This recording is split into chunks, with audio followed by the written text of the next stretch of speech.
ఆయుర్వేద అంటే అందరూ ఏమనుకుంటారంటే ఏదో రోడ్డు పక్క చెట్లు పీక్కొస్తాడు, లేకపోతే ఎక్కడో ఏదో పీక్కొచ్చి నూరేసి ఏదో మందు చేసి ఇచ్చేస్తారు, ఊరికే వస్తుంది అనుకుంటా. కాదండి, అల్లోపతి మీద చాలా కాస్ట్లీ ఆయుర్వేద. శాస్త్రంలో మన ఋషులు, యోగులు, మహానుభావులు ఎవరైతే ఉన్నారో పూర్వీకులు, వాళ్ళు మానవాళికి అందించిన ఒక అద్భుతమైన నాలెడ్జ్ ఆయుర్వేద, ఆరోగ్యానికి సంబంధించింది. ఇది ఒక అంటే చాలా పెద్ద సబ్జెక్ట్. చాలా అంటే చాలా, మనకు తెలుసున్నది నథింగ్ అన్నమాట నిజం చెప్పాలంటే. ఆ నథింగ్ తోటే మనం అనేక జబ్బులు తగ్గించగలుగుతున్నాం. అదే నిజంగా మన యోగులు ఋషులు చెప్పినట్టుగా ముహూర్తానికి మూలికను తీసి దాన్ని శుద్ధి చేసి దాన్ని జాగ్రత్తగా చూర్ణం చేసి లేకపోతే లేహ్యం చేసి లేకపోతే ఇంకోటి మాత్ర చేసి ఈ రకంగా మనం కషాయంగా కానీ ఇచ్చామనుకోండి, ఎన్నో రకాల పనులు చేస్తాయి. సపోజ్ మేము ఒక హృదయామృతం అని మందు చేసాం, లేకపోతే ఒక పైల్స్ అనే మందు చేసాం. పైల్స్కి మన మందు నెల లోపలే చాలామందికి తగ్గిపోతున్నాయి, లేకపోతే 2-3 నెలలు, మ్యాక్సిమం 3 నెలలు. 2 నెలలకు తగ్గకపోతే ఇంక మందు వద్దండి, నా మందు పనిచేయలేదని కూడా చెప్పేస్తూ ఉంటాను నేను. అందరికీ ఏ మందైనా పనిచేయదండి ఈ భూమి మీద ఉన్న వాళ్ళకి, పెయిన్ కిల్లర్ కాదు. ఇది శరీరం యొక్క తత్వాన్ని బట్టి మందు ఉంటుంది. అందుచేత శరీర తత్వాలన్నీ స్టడీ చేసి మన ఋషులు, యోగులు 100కి 90 నుంచి 99 మందికి పనిచేసేలాగా, 100 మందికి పనిచేసేలాగా చేశారు. కానీ ఇక్కడ ఏమవుతుందంటే పథ్యం చేయకపోవడం, టైంకి వేసుకోకపోవడం, నెలకు మందు పట్టుకెళ్ళి 3 నెలలు మింగటం, ఇలా చేస్తూ ఉంటారు. అదే ఒక 5,000 నుంచి 10,000 రూపాయల్లో ఆయుర్వేదంలో తగ్గిపోయి మందు చాలా కాస్ట్లీ అని ఓ ₹1,00,000 పెట్టి ఆపరేషన్ చేయించుకుంటారండి. అప్పుడు ఏమైంది, అక్కడ నోరు మూసుకొని ఇచ్చేస్తారు, ఏమీ డిస్కస్ చేయరు. వాళ్ళు అడిగింది కంపల్సరీగా ఇస్తేనే వాళ్ళు బయటికి రానిస్తారు, ఇచ్చి వస్తారు. అక్కడ క్వశ్చన్ చేరుతా, మళ్ళీ వచ్చినా అడగరు, తగ్గకపోయినా అడగరు. అడిగినా వాళ్ళు చెప్పరు సమాధానం, ఎందుకంటే మీరు అన్నీ ముందరే కండిషన్స్ అన్నీ చెప్పారు కాబట్టి. ఇక్కడ 5,000కి 10,000కి ఆపరేషన్ అక్కర్లేకుండా చక్కగా తగ్గుతుందంటే బేరాలు ఆడడం, చాలా ఎక్కువ అనడం, చాలా కాస్ట్లీ. ఒక పైల్స్ ఉందండి, అది చాలా ప్రమాదం అని నేను ఇదివరకు వీడియోలో చెప్పా. పైల్స్ గురించి అనేక రకాలు ఉంటాయి, అనేక రకాల వయసుల్లో వస్తూ ఉంటాయి, నరకం అనిపిస్తూ ఉంటారు. ఆ బాధ అనుభవించిన వాళ్ళకే అది తెలుస్తుంది. ఆపరేషన్ చేస్తారు కంపల్సరీగా, 1,00,000, 1,20,000, 1,50,000, 2,00,000 ఉన్నదాన్ని బట్టి, ప్రాబ్లం బట్టి. మరి అదే మేము 5,000 నుంచి 10,000లో తగ్గిస్తామంటే మా దగ్గర రారు కదా, చాలా కాస్ట్లీ అంటారు. అంటే మనం ఏం చేస్తున్నాం అంటే ఇక్కడ జబ్బు వచ్చాక ఎంతైనా ఖర్చు పెట్టడానికి ప్రయత్నిస్తాం. జబ్బు రాకుండా ఉండటానికి మనం ఏ విధమైన అలవాట్లు ఉండాలి, ఏ విధమైన ఆహారం తీసుకోవాలి, అదే కదండి మనం ఈ వీడియోలో మాట్లాడేది. మన ఒక 50-60 ఏళ్ళ ముందర మన ఇంట్లో ముసలోళ్ళు కానీ, పెద్దవాళ్ళు కానీ, 2 తరాలు కానీ, 1 తరం ముందర వాళ్ళు చిన్నప్పుడు ఏ విధంగా బతికారు, ఏ విధమైన ఆహారం తీసుకున్నారు అని అడగండి, చెప్పేస్తారు. ఈ బ్రేక్ఫాస్ట్లు అయ్యి లేవండి. అప్పుడు పొద్దున్నే సద్దిబువ్వ అనేవారు, సద్దన్నం తినేవారు. లేని వాళ్ళు గంజి వేసుకుని ఒక మిరపకాయ వేసుకుని తింటే, ఉన్నవాళ్ళు ఉల్లిపాయ వేసుకుని కాస్త ఆవకాయ నంజు వేసుకుని తినేవారు. 10ంటికి మళ్ళీ భోజనం, సాయంత్రం 5ంటికి 6 అవ్వకుండానే తినేసి అందరూ 7:30కే పడుకునేవారు. కొంతమంది పాలు తాగే అలవాటు ఉండేది, లేకపోతే లేదు. ఇప్పుడు మనం ఏం చేస్తున్నాం, ఆ రోజుల్లో అందరూ కష్టపడే వాళ్ళు ఎక్కువ ఉండేవారు, అందుకు వాళ్ళు 3 సార్లు తిన్న అరిగిపోయేది. సద్బువ్వ అంటే కొద్దిగా తింటారు, కొంతమంది అది తిని మళ్ళీ సాయంత్రం దాకా తిన్నవాళ్ళు కూడా ఉండేవారు. ఎందుకంటే పని లేని వాళ్ళు, అరగలేదని, బాగా పొట్టలో బలంగా ఉందని తినేవారు కాదు. ఎక్కువ శాతం ఎవరైతే కూలి పనికి వెళ్ళడమో, కష్టపడి పని చేసే వాళ్ళు ఉన్నారో వాళ్ళు తినేవాళ్ళు. ఎందుకంటే వాళ్ళు విపరీతమైన కష్టం చేసేవారు కాబట్టి అదేం ఉండేది కాదు, అరిగిపోయేది. మనం ఏం చేస్తున్నాం, కష్టం లేదు, ఏమీ లేదు, బండి మీద తిరుగుతున్నాం, ఒక 50 గజాలు వెళ్ళాలన్నా బండి తీస్తున్నాం, నడిచి వెళ్ళాలి. అప్పట్లో బళ్ళు లేవు, సైకిల్ ఉండేది, లేకపోతే నడిచి.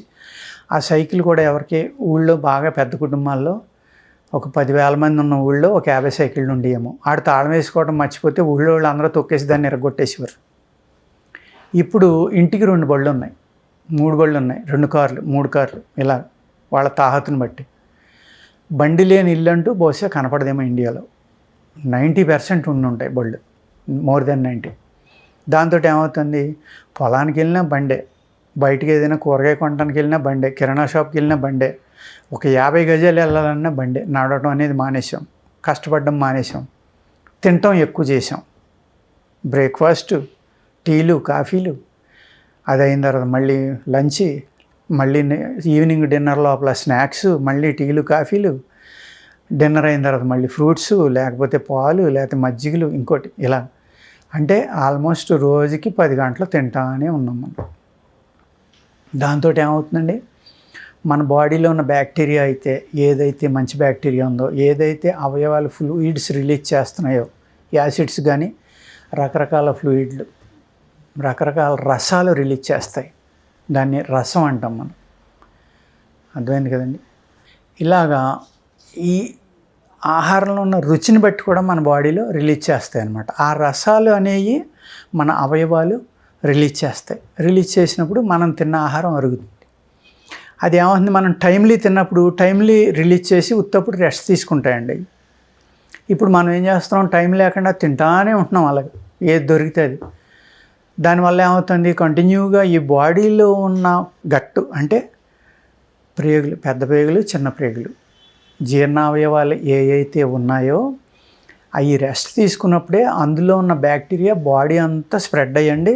20 ఏళ్ళోళ్ళు కూడా ఎముకల్లో గమ్మరిగిపోయింది అంటున్నారు, లేకపోతే ఇంకోటి ప్రాబ్లం అంటున్నారు, ఇంకోటి అంటున్నారు. ఎందుకు, ఈ గట్లో ఉన్న బ్యాక్టీరియా, గుడ్ బ్యాక్టీరియా ఏదైతే ఉందో అది బాడీలోకి వెళ్ళి వర్క్ చేయడానికి దానికి టైం సరిపోకుండా తినేస్తున్నాం మనం. 24 గంటలు మనం తిన్నదాన్ని అరిగించడానికే అది వర్క్ చేయవలసి ఉంటుందండి. దాంతో ఏమవుతుంది, ఆ బ్యాక్టీరియా అక్కడే ఉంటుంది. మన బాడీలో ఇతర అవయవాలకి ఇవ్వాల్సిన శక్తి కానీ ఇంకోటి కానీ ఏది ఇవ్వకపోవడం వల్ల ఏమవుతుంది, ప్రతి ఒక్కరికి 20 ఏళ్ళ నుంచి పైబడిన వాళ్ళందరికీ ఏదో ఒక జబ్బు, థైరాయిడ్, కొలెస్ట్రాల్, మైగ్రేను, లేకపోతే హెయిర్ ఫాలు, బీపీయో, షుగరో ఏదో ఒకటి ఉంటుంది. ఎందుకు కారణం, వ్యాయామం లేకపోవడం, ఆహారం మీద నియంత్రణ లేకపోవడం. ఆయుర్వేద శాస్త్రంలో 50% ఆహారం తింటే 25% వాటర్ తీసుకోవాలి, 25% పొట్ట ఖాళీగా ఉండాలి గాలికి. అది ఎలాగంటే మనం తిన్న ఆహారంతో పాటు వెళ్ళిన గాలి అవనివ్వండి, లేకపోతే ఆక్సిజన్ అవనివ్వండి, వీటికి ఖాళీ ఉంటే ఏమవుతుందంటే తొందరగా అరిగిపోయి ఆ మనిషికి పొట్ట తేలికపడి, శరీరం తేలికపడి, దానివల్ల ఏమవుతుందంటే ఆక్సిజన్ బ్రెయిన్ ఎక్కువ తీసుకుంటుంది. ఎప్పుడైతే మనం రిలాక్స్ అయ్యామో, మన పొట్టలో ఆహారం అరిగిపోయిందో, శరీరం తేలికపడ్డందో, అప్పుడు ఆటోమేటిక్గా బ్రెయిన్ ఆక్సిజన్ కూడా ఎక్కువ తీసుకుంటుంది. ప్రశాంతత అనేది వస్తుంది మనిషిలో. ఈ పొట్టలో ఇండైజెషన్ ఉండి అనీజీనెస్ ఉండటం వల్ల నిద్ర పట్టదు. ఇవాళ నిద్ర పట్టట్లేదని కంప్లైంట్స్ 100కి 40 మందిలో ఉన్నాయండి. 50 మందికి ఉన్నా కూడా ఆశ్చర్యపోకలా, ఇంకా ఎక్కువ ఉన్నాయో కూడా. కారణం ఏంటంటే ఫుడ్. దీనికి పరిష్కారం ఫుడ్డే. మీరు 2 సార్లు తినండి. మనం పూర్వం ఎలా తినేవాళ్ళం ఆ విధంగా టీలు, కాఫీలు ఇలాంటివి మానేసి చక్కగా అన్నం తినండి. మన న్యాచురల్గా దొరికి కూరలతోటి ఫుల్గా తినండి, మళ్ళీ ఈవినింగ్ తినండి. అలాగ 2 సార్లు తింటే కనుక మీకు ఈ పొట్ట తేలిగ్గా ఉండటం వల్ల శరీరం తేలిగ్గా ఉంటుంది, బ్రెయిన్ తేలిగ్గా ఉంటుంది, మంచి ఆరోగ్యంగా ఉంటుంది, ఆక్సిజన్ తీసుకుంటుంది. మీరు చాలా ఆరోగ్యంగా ఉండాలి అంటే మీ ఆహార నియమాలు అనేది మార్చుకోవాలి. మనకి పూర్వకాలంలో ఏ విధమైన ఆహారం అలవాట్లు ఉన్నాయో దానికి మళ్ళీ వెనక్కి వెళితేనే మనకి సర్వైలెన్స్ ఉంటుందండి. లేకపోతే ఏదో డబ్బు పెరిగిపోయింది సంపాదిస్తున్నాం అనుకుంటున్నాం, ఆ సంపాదన అంతా హాస్పిటల్కి ఖర్చు పెట్టాలి. కానీ హాస్పిటల్కి ఖర్చు పెట్టినా కూడా తగ్గిపోయి ఆ బాధ పోయిందా, పోలేదు. పూర్తిగా తగ్గిపోయి మీరు హ్యాపీగా ఉన్నారనుకోండి, ఓహో డబ్బుతోటి నేను హాస్పిటల్లో జబ్బుని తగ్గించుకున్నాను అని అనుకోవచ్చు. తగ్గకపోతే ఏమవుతుంది, ఆ డబ్బు ఏం చేస్తుంది? ఆ బాధను మీరు ₹1,00,000 పెట్టి కానీ వెనక్కి తీసుకోగలరా? రాదు కదా. అవి కత్తించిపోయింది, మళ్ళీ వెనక్కి రాదు కదండి. అందుచేత ఏదైతే ఇబ్బందులు వస్తాయో అవి రాకుండా జాగ్రత్త పడాలి అంటే ఆయుర్వేదంలో ప్రివెన్షన్గా వాడుకుని అనేక రకాల మందులు ఉన్నాయండి, అనేక రకాలు. ఇప్పుడు చాలామంది ఆ కషాయం తాగండి, ఈ కషాయం తాగండి అని ఎంతోమంది చెప్తున్నారు. అవి కూడా మీ శరీర తత్వాన్ని బట్టి మీకు ఏది బాగుంది తాగితే, ఏది బాగుంటే మీ శరీరం తేలిగ్గా ఉంది, ఏది బాగుంటే మీకు ఫ్రీగా మోషన్ అవుతుంది, ఏది తాగితే మీకు అజీర్ణం అనేది లేకుండా అరిగిపోతుంది, ఇవన్నీ మీరు చెక్ చేసుకుని కనుక మీరు ఒక అలవాటుగా చేసుకునే వాటిని వాడుకుంటే చక్కగా అన్ని ప్రాబ్లమ్స్ తగ్గుతాయండి. ఓకేనండి, నమస్కారం.